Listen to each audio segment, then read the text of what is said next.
Everyone, कैसे आप सब। मैं संजय और आज का जो हमारा वीडियो रहेगा बहुत ही खास होने वाला है, क्योंकि साल का सबसे बड़ा सूर्य ग्रहण 21 जून यानी कि रविवार को लगने वाला है। और इस सूर्य ग्रहण से जुड़ी हुई तमाम जानकारियों के लिए आज हमारे साथ ऑनलाइन जुड़े हैं रिटायर्ड प्रिंसिपल श्री रमेश चंद्र जी, और हम इनसे जानेंगे कि सूर्य ग्रहण से रिलेटेड विद साइंटिफिक रीजन के साथ में वो हमें आज तमाम जानकारियां यहाँ पर देंगे। सूर्य ग्रहण है ये एक रिंग साइज में हमें इंडिया के अंदर देखने को मिलेगा, और ये जो सूर्य ग्रहण है ये 99% कवर कर लेगा मून इस दिन सूर्य को। ठीक है, तो एक तरीके से हम कह सकते हैं कि कुछ समय के लिए तो भारत के अंदर अंधेरा छा जाएगा। तो इन तमाम जानकारियों के लिए सीधे चलते हैं श्री रमेश चंद्र जी के पास। सर, मेरा पहला क्वेश्चन ये है कि 21 जून को यानी कि रविवार को साल का सबसे बड़ा सूर्य ग्रहण लगने वाला है, तो ये फिनोमिना है क्या, साइंस की दृष्टि से ये कॉन्सेप्ट क्या है, ये हमें बताएं। संजय, विज्ञान की दृष्टि में सूर्य ग्रहण 3 आकाशीय पिंडों के बीच में होने वाली एक परिघटना है। सूर्य, पृथ्वी और चंद्रमा। जैसा आप जानते हैं, सूर्य के चारों ओर पृथ्वी परिक्रमा करती है और पृथ्वी के चारों ओर चंद्रमा। और इस परिक्रमण के दौरान जब चंद्रमा सूर्य और पृथ्वी के बीच में आ जाता है और साथ में तीनों एक सीध में होते हैं, तब चंद्रमा की छाया पृथ्वी पर पड़ती है। सिर्फ ये छाया का पड़ना ही सूर्य ग्रहण है। जी बिल्कुल सही कहा आपने। और मेरा जो दूसरा सवाल है वो ये रहेगा कि इस बार का जो सूर्य ग्रहण है वो काफ़ी अहम माना जा रहा है, लोगों के अंदर उत्साह भी काफ़ी है और भ्रांतियां भी तमाम होती हैं। तो ये भी सुना है कि इस बार का जो सूर्य ग्रहण है वो काफ़ी हद तक, यानी कि मैं ये कहूँ कि दिन में कुछ देर के लिए तो अंधेरा छा जाएगा। तो ऐसा क्यों होने वाला है, ये भी हमें आप बताएं। भारत में इस बार का सूर्य ग्रहण राजस्थान के गढ़साना से शुरू होगा। समय रहेगा 10:13 और ये अपनी चरम यानी कि अधिकतम जो स्थिति है वो ग्रहण करेगा 12:02 और इसका समापन 3:05 पर होगा। जी, मेरा तीसरा जो सवाल है वो ये रहेगा कि 21 जून को बड़ा दिन माना जाता है, क्योंकि इस दिन सूर्य कर्क रेखा के ऊपर सीधा चमकता है, यानी कि जो किरणें सूर्य की हैं वो सीधी कर्क रेखा के ऊपर पड़ती हैं।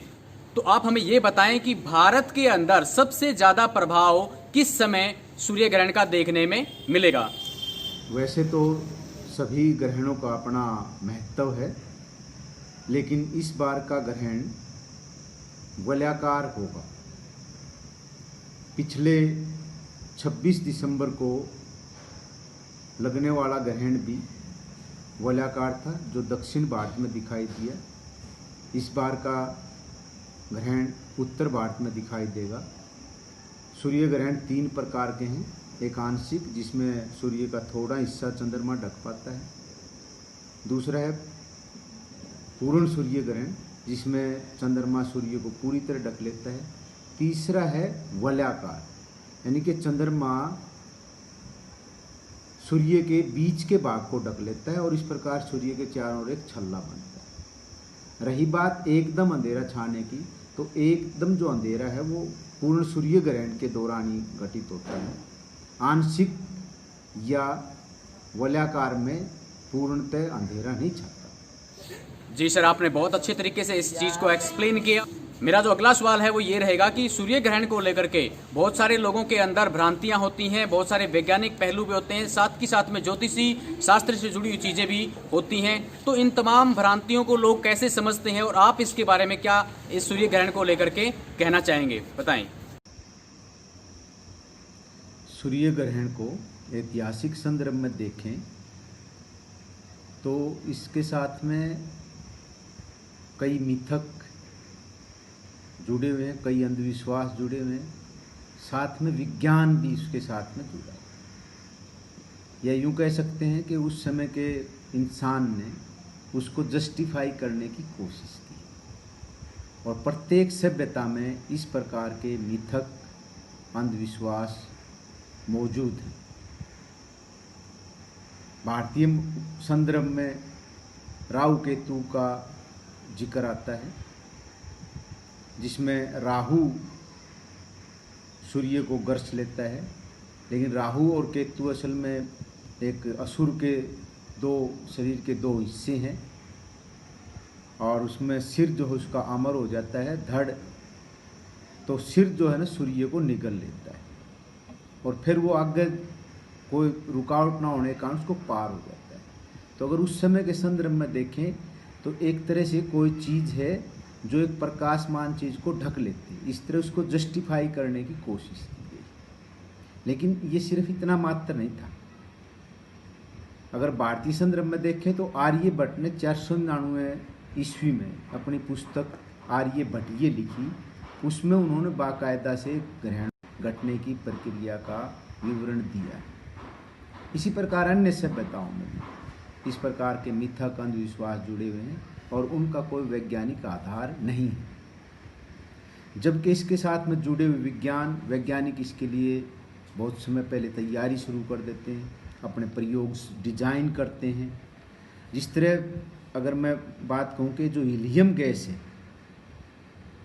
उसकी खोज अंतरिक्ष में हुई, ये दुनिया का पहला तत्व है जो पृथ्वी पर मौजूद होते हुए अंतरिक्ष में खोजा गया, क्योंकि सूर्य ग्रहण, पूर्ण सूर्य ग्रहण जो कि भारत में घटित हुआ 1868 में, उस दौरान उसका जो स्पेक्ट्रम लिया गया उसमें एक नई तरह की लाइनें दिखाई दी वैज्ञानिकों को, और उन्होंने अपने विश्लेषण में पाया गया कि कोई नया तत्व है, जिसका बाद में पता चला कि वो हीलियम है।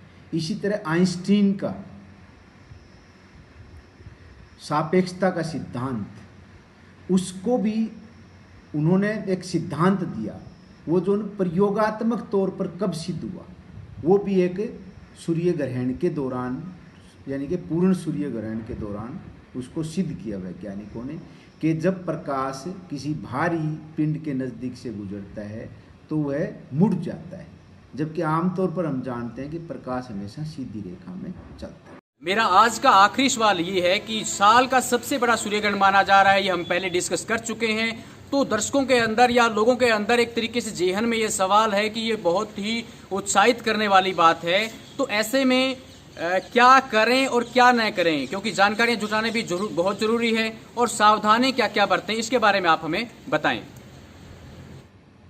ये प्राकृतिक घटना असल में जानने का, समझने का एक अवसर है, और निश्चित तौर पर उत्साह का भी अवसर है। इसमें सावधानियां भी जरूरी हैं, और पहली सावधानी ये है कि सूर्य को सूर्य ग्रहण के दौरान और सामान्य दिनों में भी कभी भी नंगी आंख से सीधा ना देखें।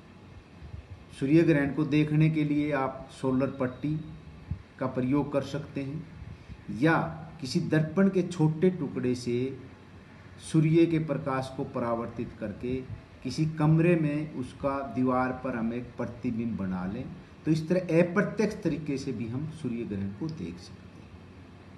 इसके अलावा सुई छिद्र कैमरे से हम इसको देख सकते हैं।